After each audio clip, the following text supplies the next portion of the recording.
There is someone in your life right now who steps back every time you begin getting close. And you keep telling yourself that if you love them a little more, if you stay patient a little longer, if you explain your feelings in a better way, they will finally open the door and let you in. But here is the truth that almost nobody says out loud. The more you chase someone who fears closeness, the more you reduce the chances of them ever truly wanting to come closer to you. And today, you are going to understand exactly why that happens and what you can do instead to completely change the direction of the relationship. Because there is something most people never notice. There is one specific moment, one turning point that decides whether a person who fears intimacy will slowly fall for you or spend years finding reasons to keep running away. Most people miss this moment, not because they are careless, but because nearly everything they have learned about love pushes them in the wrong direction when dealing with someone like this. So if you have ever been confused by a person who seems deeply interested one day and emotionally distant the next, if you have ever felt like you were trying to get through invisible walls instead of reaching their heart, stay with me because the next few minutes may completely change the way you see relationships and the hidden patterns behind human behavior. Most people miss this completely. And before we continue, I want you to leave one simple word in the comments. Just one word. Type ready if you are tired of making yourself smaller just to fit into someone else's emotional distance. Write it now because that single word is not for me. It is a reminder to yourself of the decision you are making today. What happens next may surprise you, so don't skip this part. Now let us begin where the real story starts. Not with your relationship, but with the experiences that shaped this person long before the two of you ever met. A person who avoids emotional closeness did not suddenly decide one morning to become distant. They learned this pattern over many years, not from a lesson in school, not from reading a book. They learned it through life itself during the earliest moments of growing up. Somewhere along the way, often as a child, they discovered that depending on people felt unsafe. They learned that showing emotions could lead to disappointment, rejection, or pain. They slowly connected love with hurt, closeness with fear, and vulnerability with risk. So they adjusted because that is what every human being is built to do. We adapt so we can survive difficult situations. Their way of surviving was actually very smart for a child growing up in an emotionally confusing or unavailable environment. Stay quiet, need less, solve everything alone, keep your feelings hidden, never give another person enough power to completely break your heart. That strategy protected them back then.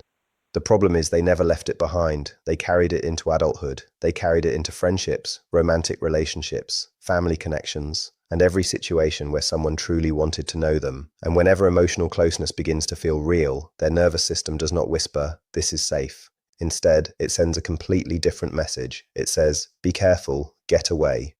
This reaction is usually not a conscious decision. It is a deeply rooted emotional and biological response that has been repeated for years. Their body experiences intimacy as if it were a possible threat. And when your body believes something is dangerous, it does not stop to think through every detail. It reacts immediately. It creates distance. It pulls back. It shuts down emotionally. It goes quiet. It becomes cold. Stay with me because the next part changes everything. Then you enter the picture. You arrive with an open heart, honest intentions, and genuine care. You answer messages, you communicate, you make an effort. You want to build something healthy and real. Yet to someone who fears closeness, even that healthy attention can sometimes feel overwhelming. Not because your behavior is unhealthy and not because you are asking for too much, but because their emotional comfort zone is incredibly small. The moment they feel someone getting close, old survival patterns begin taking control, so a familiar cycle begins. You notice them becoming distant. Your own attachment system wakes up. You start feeling anxious. You reach out more often. You try explaining your feelings. You search for better words. You work harder to reconnect. You hope that one more conversation, one more message, or one more act of love will bring them back. But without realizing it, every extra step you take can accidentally confirm the fears already living inside their nervous system. They begin telling themselves that relationships are too intense, that closeness is becoming overwhelming, that they are losing space to breathe, and that emotional connection automatically leads to pressure. From your point of view, you are simply trying to save the relationship. From their point of view, their oldest fears seem to be coming true, and this is the painful misunderstanding that keeps so many people trapped for years. Understanding this changes everything because once you see the pattern clearly, you stop chasing the wrong solution and finally begin creating the conditions where real connection has a chance to grow. Don't skip what comes next because this is where the entire dynamic starts to turn around. Then they move even farther away. This is the anxious and avoidant cycle, and it is incredibly painful because it keeps repeating on its own unless someone chooses to break the pattern. Now, this is where so many people make a huge mistake. They believe the answer is to play mind games. They think they should act cold, pretend they do not care, create distance on purpose, or use silence as a weapon.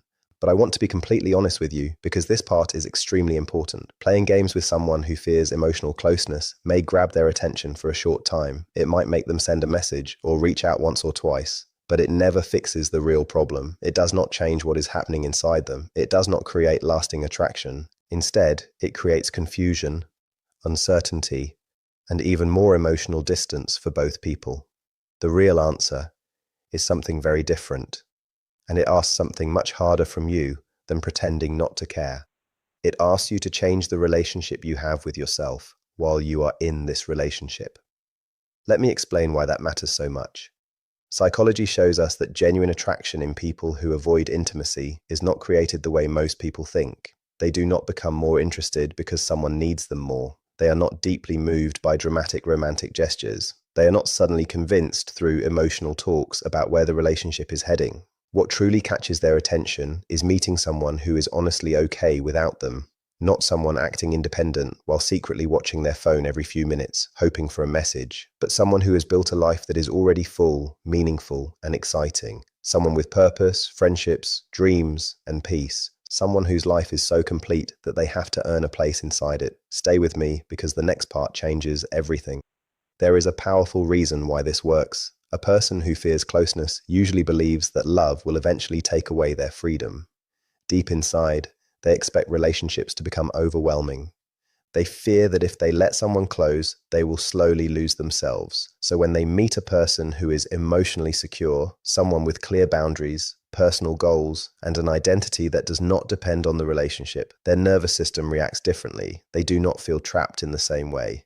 They begin realizing that closeness does not automatically mean losing control of their own life. You are not asking them to become your whole world because you already have your own world. You have your own passions, your own direction, your own peace. Instead of trying to pull them into your emptiness, you are simply inviting them to share in a life that already has meaning. That feels completely different from what they expected. But this is only part of the story because confidence by itself is not enough.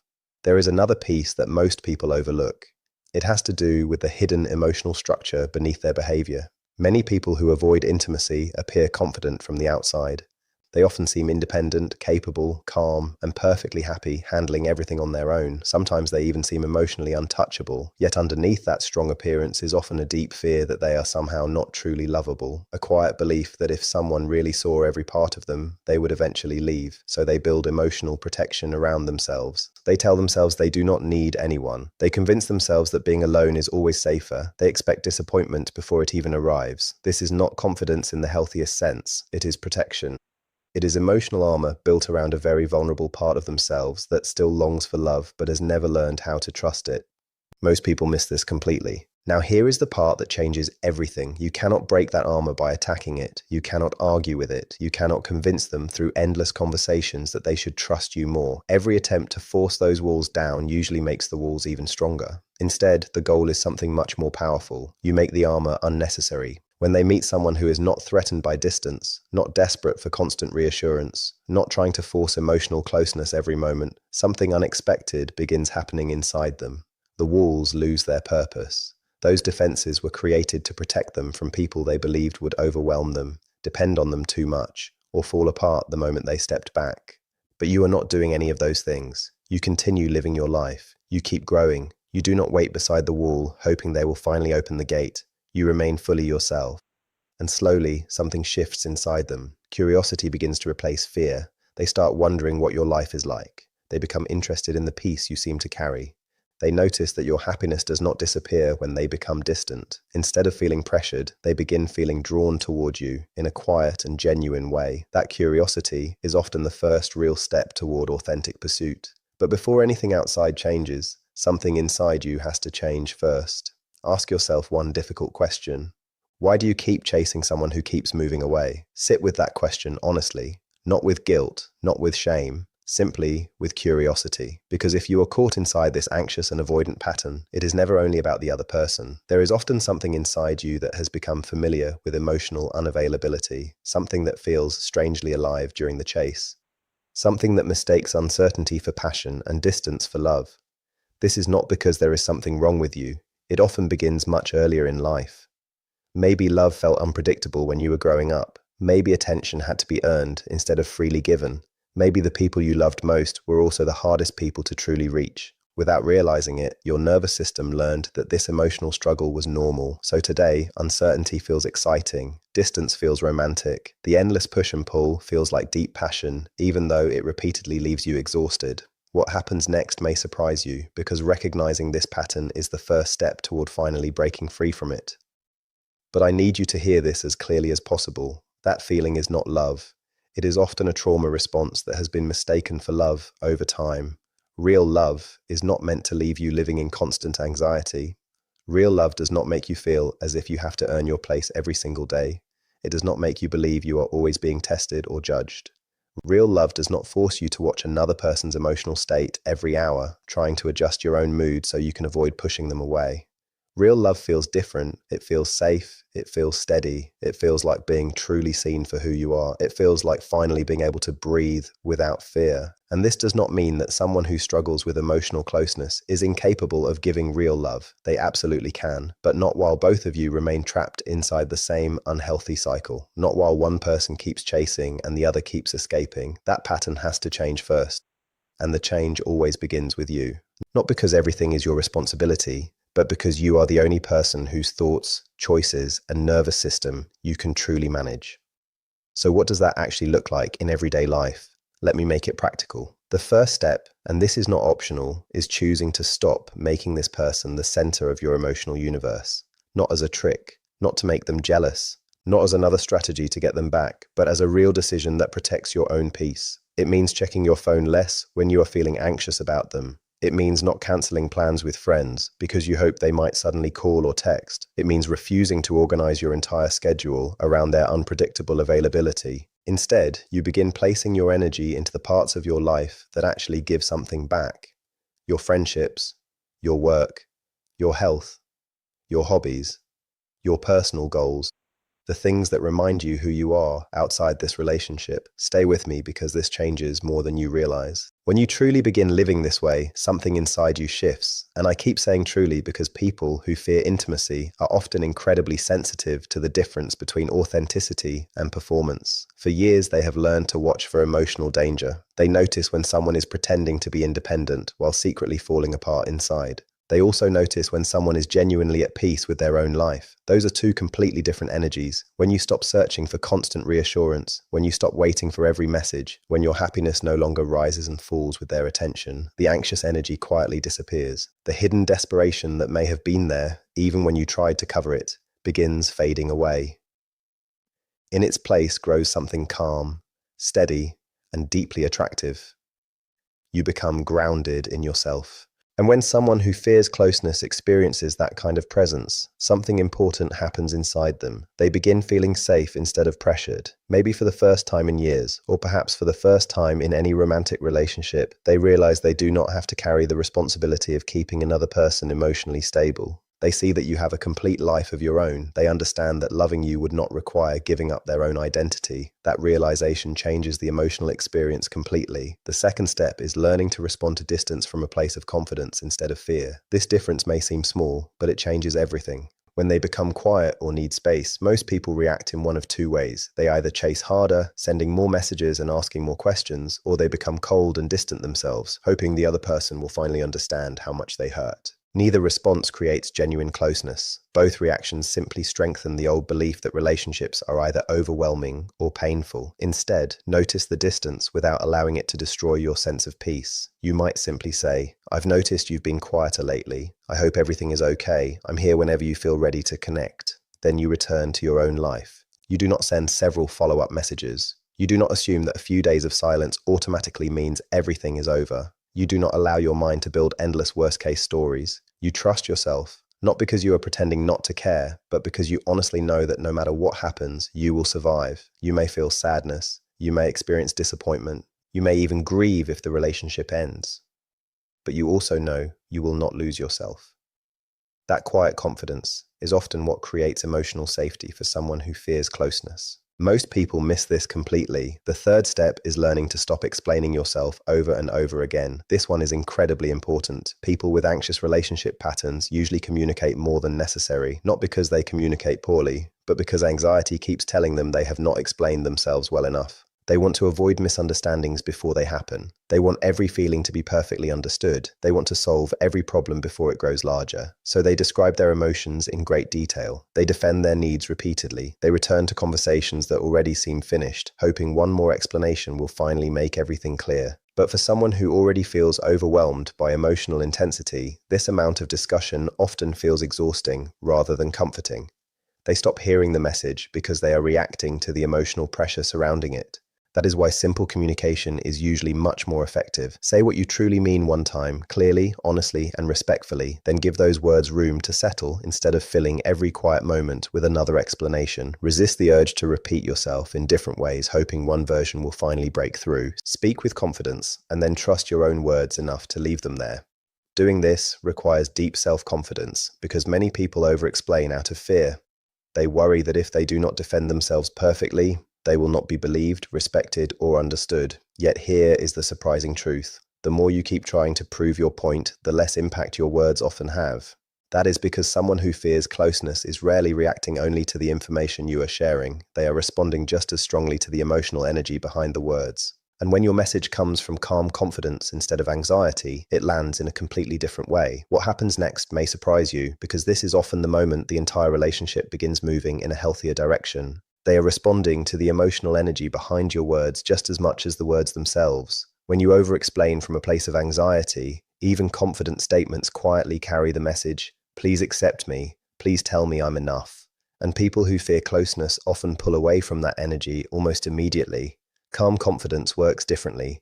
It says what needs to be said once, honestly and respectfully, and then trusts that it has been heard. That quiet certainty is deeply attractive because it does not demand anything. It simply exists. Now, I want to bring up something that may feel a little uncomfortable, but it is one of the most important parts of this entire conversation. I want to talk about your standards. One of the strongest things you can bring into a relationship with someone who struggles with intimacy is having healthy standards that you actually live by. Not standards used as a strategy, not rules designed to make them jealous or anxious. Real standards that come from knowing your own value and understanding what you genuinely need in a healthy relationship. This is very different from what usually happens inside the anxious and avoidant pattern. When you become focused on getting someone to come closer, your standards often begin to disappear without you even noticing. You accept behavior you once promised yourself you would never accept. You defend actions that you would never excuse in anyone else. You lower your expectations again and again, hoping that one day they will finally feel safe enough to meet them. But without realizing it, you send another message. You communicate that your own needs are negotiable. You show that consistent care is optional. It may seem like asking for less should make them feel more comfortable, but the opposite often happens. Even people who protect themselves with emotional distance are rarely drawn to someone who accepts everything without limits. Deep down, they are more likely to respect someone who respects themselves. And it is difficult to deeply respect someone who smiles through repeated inconsistency while constantly making excuses for it. Stay with me, because this changes everything. When you begin living according to your standards, the entire relationship starts feeling different. Imagine calmly saying, "Consistent communication matters to me. Lately, it hasn't felt consistent, and that doesn't work for me." Then instead of arguing, convincing, or begging, you quietly follow through with whatever that means for your own well-being. Maybe it leads to an honest conversation. Maybe it means stepping back if nothing changes. Either way, your actions now match your words. Suddenly, they are no longer seeing someone who is desperately waiting for their attention. They are seeing someone with healthy expectations, someone who has self-respect, someone whose life does not stop when another person becomes unavailable, someone who cannot simply be taken for granted. That experience feels unfamiliar because it challenges the story they have carried for years. Their mind has often believed that relationships are exhausting, that love always becomes overwhelming, that people eventually demand more than they can give. But now they meet someone who has clear boundaries without becoming dramatic, who communicates honestly without punishment, who values themselves without turning the other person into the enemy. That combination is different. It interrupts the old story. And whenever an old story begins falling apart, something new has room to grow. They pause. They think again. They become curious instead of defensive, and curiosity is often where real feelings quietly begin. Most people miss this completely because they are looking for dramatic signs instead of slow emotional change. What happens next may surprise you. So what does it actually look like when someone who fears intimacy begins falling in love? Usually it does not happen like it does in movies. There is rarely one dramatic speech or one unforgettable moment where everything suddenly changes. Instead, it appears through small actions that quietly become more consistent over time. They begin reaching out without waiting for you to make the first move. It may be something simple, like sending you a message because they saw something that reminded them of you. Maybe they ask about a conversation you had weeks ago, showing they remembered details that mattered to you. Maybe they begin showing up more reliably without being asked. They slowly let you see parts of themselves they usually keep hidden. It may not be a huge emotional confession. It could be the music they listen to when no one else is around, a dream they rarely talk about, a memory that still matters to them, a belief they normally keep private. From the outside, these moments may seem small, but for someone who has spent years protecting themselves, they are enormous acts of trust. You may also notice something else. When you become genuinely busy with your own meaningful life, they begin moving toward you a little more often, not because you are playing games, not because you are pretending to be unavailable, but because your life is naturally full and they begin realizing they want a place inside it. They become more interested in your thoughts, your experiences, your dreams, and the way your mind works. That kind of curiosity matters because emotional depth once felt dangerous to them. If they are willingly moving toward it, something important has shifted inside.